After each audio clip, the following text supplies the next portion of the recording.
होय, अगदी बरोबर वाचलंय तुम्ही. MHT CET cap round process आता येत्या 4 ते 5 दिवसामध्ये सुरू होणार आहे विद्यार्थी मित्रांनो. CETचे दोन्ही अटेम्प्टचे रिझल्ट्स देखील तुमच्या हातामध्ये आलेले आहेत आणि बऱ्याच विद्यार्थ्यांना ही प्रोसेस नेमकी कशी चालते हेच माहिती नाही किंवा कितीतरी विद्यार्थ्यांचे मेसेजेस मला येत आहेत, सर नेमकी ही प्रोसेस कशी चालते, ऑप्शन फॉर्म लिस्ट कशी असते, कशा पद्धतीने कॅप राऊंड 1, 2, 3, 4 प्रोसेस चालते. तर मित्रांनो, तुमच्या या सगळ्या प्रश्नांची उत्तरं घेऊन मी तुमच्यासाठी आलेलो आहे. बघूयात आपण. जर कॅप राऊंड प्रोसेसबद्दल तुम्हाला काही माहिती नाही तर हा व्हिडिओ फक्त तुमच्यासाठीच आहे आणि तुमचे इतर मित्रमैत्रिणी ज्यांना देखील कॅप राऊंड प्रोसेसबद्दल माहिती नाही त्या सर्वांना हा व्हिडिओ शेअर करायला विसरू नका आणि येणाऱ्या संपूर्ण कॅप राऊंड प्रोसेसच्या डिटेल्ड इन्फॉर्मेशनसाठी चॅनलला सबस्क्राईब करायला अजिबात विसरू नका. चला तर मग आपण आपल्या व्हिडिओकडे डायरेक्टली जाऊयात. Step by step complete process पुढचे 1.5 ते 2 महिने कशी चालणार आहे बघूया आपण या व्हिडिओमधून. विद्यार्थी मित्रांनो, कॅप राऊंड प्रोसेस जी असते ती तुम्हाला step wise, for example step 1 मध्ये रजिस्ट्रेशन करणं आवश्यक आहे. सर मी फॉर्म भरताना रजिस्ट्रेशन केलं होतं, अगदी बरोबर आहे. परंतु तुम्ही CETची परीक्षा दिली, बऱ्याच विद्यार्थ्यांचा CETचा स्कोअर आलेला आहे.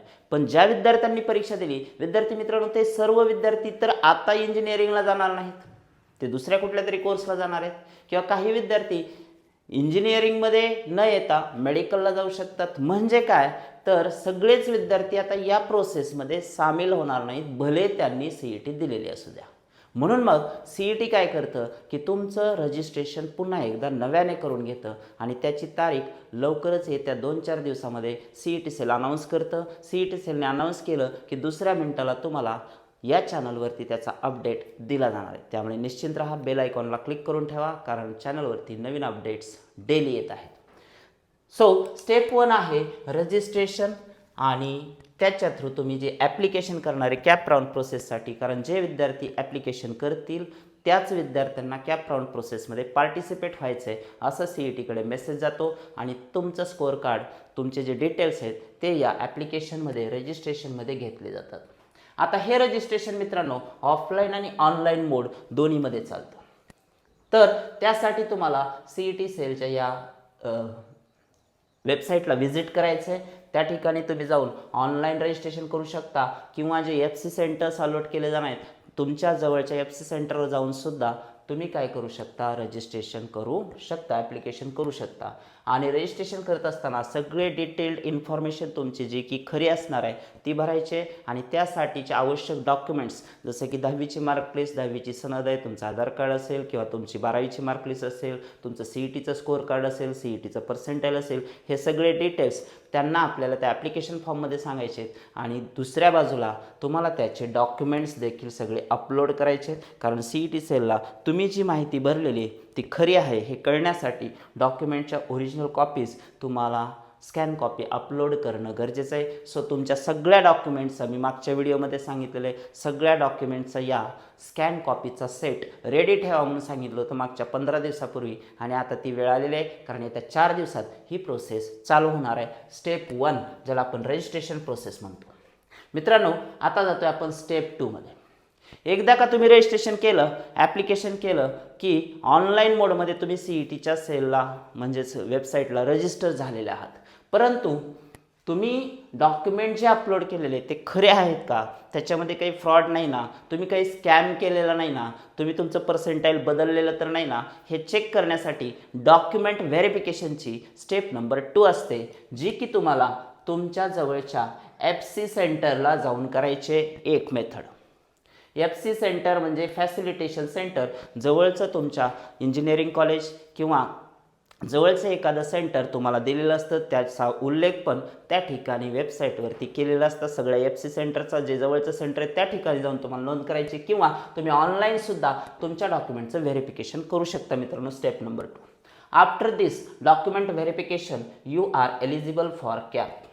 एकदा का तुमचं ऑनलाईन असू देत किंवा ऑफलाईन असू देत, डॉक्युमेंट्स व्हेरीफाईड झाले की त्या ठिकाणी तुम्हाला डॉक्युमेंट व्हेरिफिकेशनची स्लिप मिळते, रिसिप्ट मिळते आणि डॉक्युमेंट जर तुमचे करेक्ट असतील तर तुम्हाला कॅप राऊंड प्रोसेसला एलिजिबल केलं जातं. ही आहे आपली स्टेप नंबर 2, डॉक्युमेंट व्हेरिफिकेशन. मित्रांनो आता जातो आपण स्टेप नंबर 3. स्टेप नंबर 3 काय असणार आहे ह्याच्यामध्ये थोडा गॅप असतो 2-2 3-3 दिवसाचा.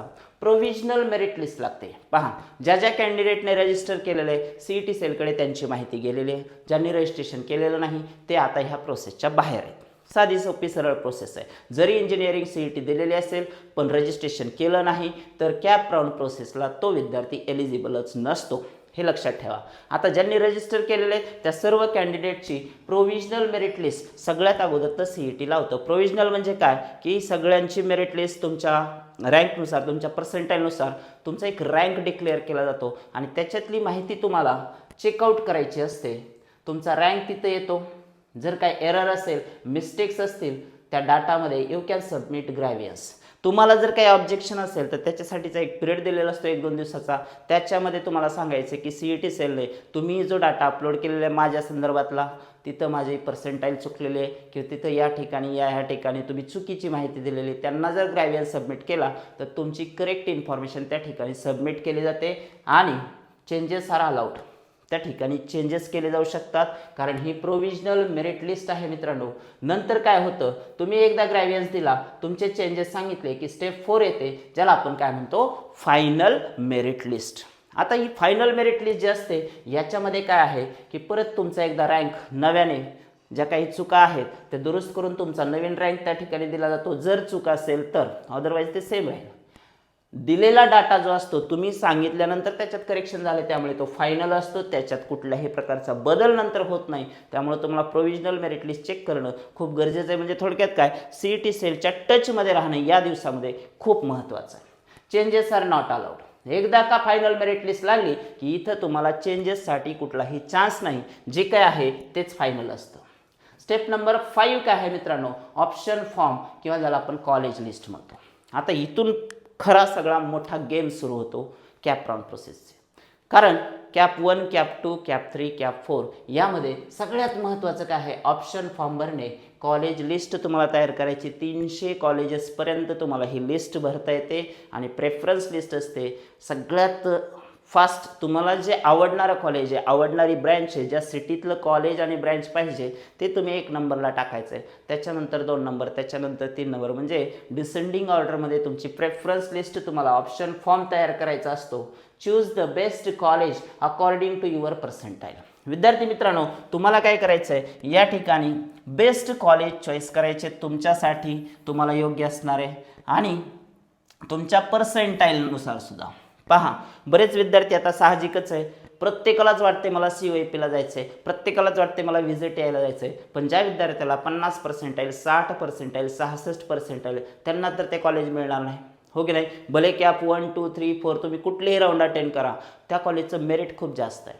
म्हणून मग तुमच्या पर्सेंटाईलनुसार सुद्धा ती लिस्ट असली पाहिजे हे लक्षात ठेवा. Choose the college branch and city wisely. आता लक्षात घ्या तुम्ही एखाद्या कॉलेजचं नाव जे आहे ते नाव बघता की लगेचच ऑप्शन फॉर्ममध्ये त्याला ॲड करून घेता पण बघत नाही ते कॉलेज मुंबईचं आहे पुण्याचं आहे की लोणावळ्याचं आहे.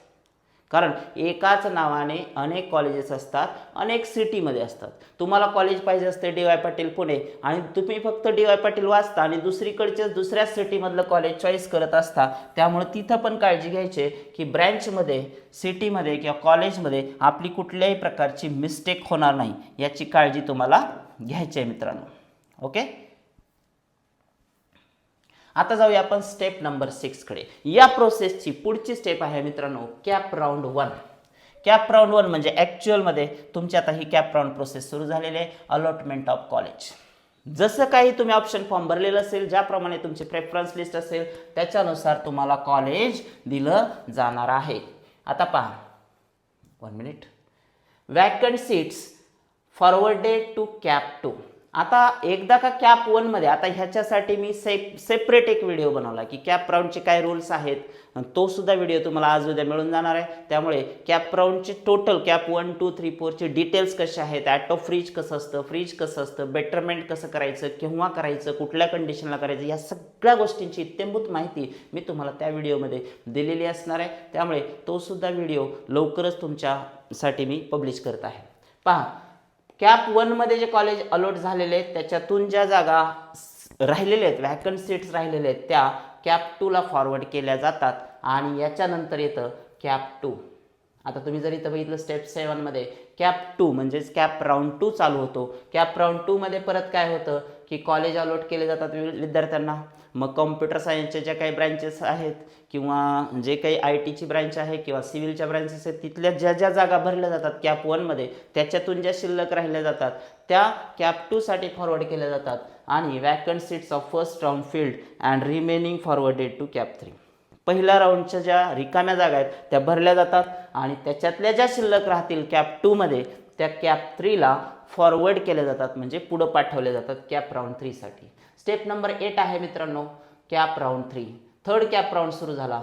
आता पहा जुन्या जे 2024 पर्यंतची सिस्टीम होती 3च कॅप राऊंड होते. तिथं पण तुम्हाला ज्या वॅकंट सीट राहिल्या होत्या कॅप 2च्या त्याच्यामध्ये कॉलेज अलॉट केले जातात, सीट्स भरल्या जातात, vacant seats of second round filled and remaining forwarded to CAP 4.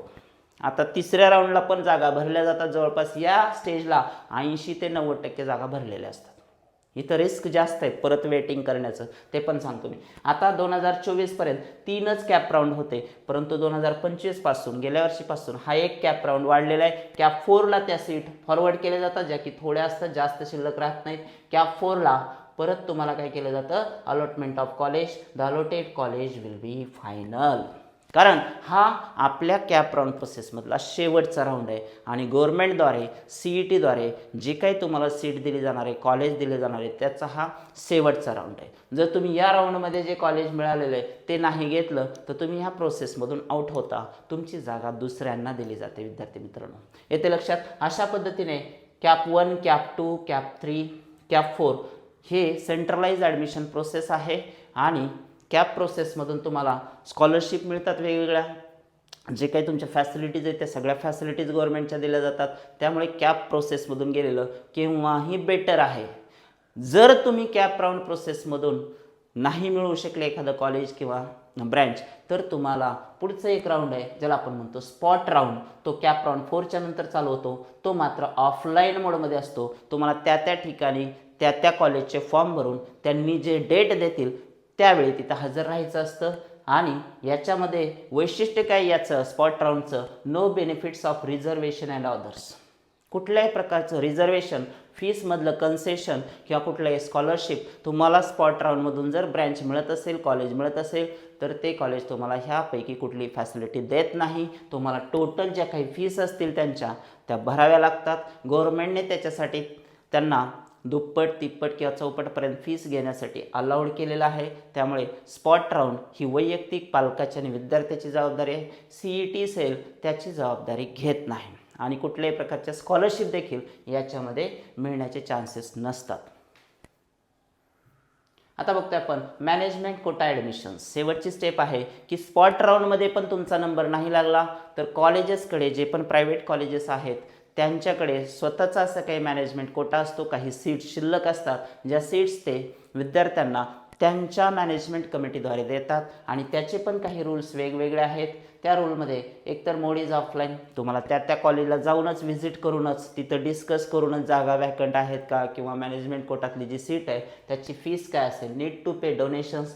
ते जे काही डोनेशन मागतील कॉलेजला ते तुम्हाला देणं गरजेचं आहे. No benefits of reservation and others. इथं सुद्धा कुठल्याही प्रकारची स्कॉलरशिप किंवा रिझर्वेशनच्या ज्या फॅसिलिटीज आहेत त्या मिळत नाहीत. मग तुम्ही विचार करू शकता स्पॉट राऊंड असेल किंवा मॅनेजमेंट कोटा असेल इथपर्यंत जाण्यापेक्षा जर तुमची आर्थिक परिस्थिती तेवढी नसेल तर मी तुम्हाला सजेस्ट करेन की तुम्ही कॅप 1, 2, 3, 4मध्येच एखाद्या वेळी ब्रँच कॉम्प्रोमाइज करा किंवा एखाद्या वेळी कॉलेज कॉम्प्रोमाइज करा पण शक्यतो कॅप राऊंड प्रोसेसमधूनच ॲडमिशन घ्या. हे कोणासाठी आवश्यक आहे? ज्यांना थोडीशी आर्थिक अडचण आहे, जे फीस भरू शकत नाहीत मोठ्या त्यामुळे त्यांनी कॅप राऊंड प्रोसेसमधूनच केलेलं चांगलं राहील असं मला वाटतंय. फायनली तुम्हाला ह्या सर्व स्टेप समजलेल्या असतील. भेटूया आपण पुढच्या व्हिडिओमध्ये ज्याच्यामध्ये तुम्हाला ॲट ऑफ रिच काय असतं बेटरमेंट काय असतं या सगळ्या गोष्टीची मी माहिती देणार आहे. धन्यवाद.